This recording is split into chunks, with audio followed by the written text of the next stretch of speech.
जय श्री राम साथियों। सुंदर कांड को सुंदर कांड ही क्यों कहा गया है, इसके बारे में मैं आज आपको बताने वाला हूं। जब वाल्मीकि जी ने रामायण की रचना की थी, तब उन्होंने बालकांड, अयोध्या कांड, उसके बाद में अरण्य कांड, किष्किंधा कांड, सुंदर कांड, फिर लंका कांड और उत्तर कांड, इस तरह से नाम दिए थे।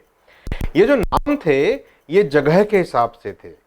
जैसे बालकांड, अयोध्या में जब रामचंद्र जी का जन्म हुआ और बचपन बीता, बाल रूप में जब वो वहां रहे हैं, तो उसका नाम दिया गया, उनकी जितनी भी लीलाएं थीं उसको नाम दिया गया बालकांड। बड़े हुए, अयोध्या में वनवास की घोषणा हुई, वन को चले, ये सब अयोध्या में हुआ तो नाम पड़ा अयोध्या कांड। फिर वो जंगल को चल दिए, जंगल में अरण्य, अरण्य मतलब जंगल, जंगल में रहे वो 11.5 साल, उन्होंने चित्रकूट जंगल और उसके आसपास रहे हैं वो, तो उसका नाम पड़ा अरण्य कांड। सीता जी का हरण हुआ, रावण सीता जी को हर करके ले गया, तो ढूंढते ढूंढते ढूंढते ढूंढते वो किष्किंधा पहुंच गए, नाम पड़ा किष्किंधा कांड। अब सीता जी को ढूंढने के लिए, सीता जी को जहां रावण ने छुपा के रखा हुआ था वो श्रीलंका की जगह थी। श्रीलंका में अशोक वाटिका में रावण ने सीता जी को रखा था। लंका में 3 बड़े बड़े विशाल पर्वत हैं, सुबेल पर्वत, नील पर्वत और सुंदर पर्वत। सुबेल पर्वत जहां पर राम और रावण का युद्ध हुआ था, नील पर्वत जिसमें राक्षसों के बहुत बड़े बड़े घर और महल बने हुए थे, जहां पे राक्षस लोगों का निवास था, और सुंदर, सुंदर पर्वत में ही अशोक वाटिका थी जहां पे सीता जी को उसने रखा था। तो ये जो सारा पराक्रम हनुमान जी ने किया, सीता जी को ढूंढना, राक्षसों को मारना, लंका में आग लगाना, ये सब सुंदर पर्वत के ही इलाके में हुआ, इसीलिए इसका नाम पड़ा सुंदरकांड। उसके बाद फिर युद्ध कांड है, और रामचरितमानस में जिसको लंका कांड कहा गया, लंका स्थान का नाम है। और फिर उत्तर कांड, कंक्लूसिव पार्ट जो है, उसके बाद क्या क्या हुआ, उत्तर मतलब बाद में। तो सुंदर पर्वत के इलाके में ये पूरी घटना हुई है, हनुमान जी ने जो पराक्रम दिखाया है, इसीलिए इसका नाम पड़ा सुंदरकांड। आज भी विज्ञान इन चीजों को खोजता है, पता करता है।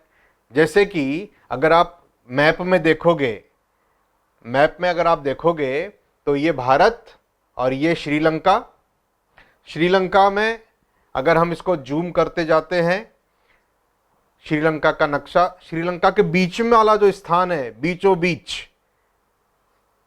सेंट्रल पोर्शन, चारों तरफ समुद्र है। नुवारा एलिया एक जगह है, नुवारा एलिया ये बड़ी जगह है, और यहां पे सीता एलिया, एलिया मतलब स्थान, जगह, लैंड।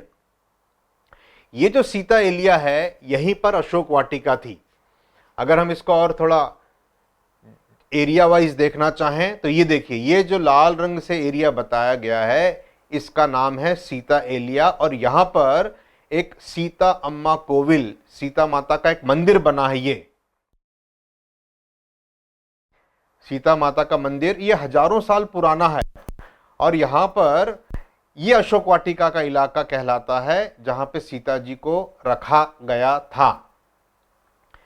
अगर हम इस पूरे एरिया को देखें तो ये लंका के बीचों बीच सुरक्षित स्थान था, ताकि कोई भी दुश्मन समुद्र के रास्ते से कहीं से भी आकर के सीता जी को लेके ना जाए। और ये देखिए, ये राम सेतु वाला इलाका था जहां पे राम का सेतु बनाया गया था, और राम की सेना ने इसको पार करके, और ये अशोक वाटिका का इलाका था जहां से वो सीता जी को लेके। तो ये प्रत्यक्ष प्रमाण मिल रहे हैं गूगल मैप्स की सहायता से और उनके सहायता से। तो इस तरह से सैटेलाइट की इमेजेस से राम सेतु का पता चला।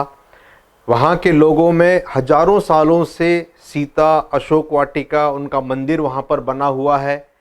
ये सारे प्रमाण जो होते हैं, दूरियों के प्रमाण, वाल्मीकि जी ने अपनी रामायण में जो ग्रहों और नक्षत्रों के जो कॉम्बिनेशंस दिए हैं कि कब ये घटना हुई थी, कब ये घटना हुई थी, प्लेनेटोरियम सॉफ्टवेयर में डालने के बाद में वो सारा काल खंड सब मिल रहा है। ऐसा लगता है कि ये बिल्कुल सत्य बात हुई है हमारे लिए। रामायण में जो भी वर्णन किया गया है ये सही बात का वर्णन किया गया है।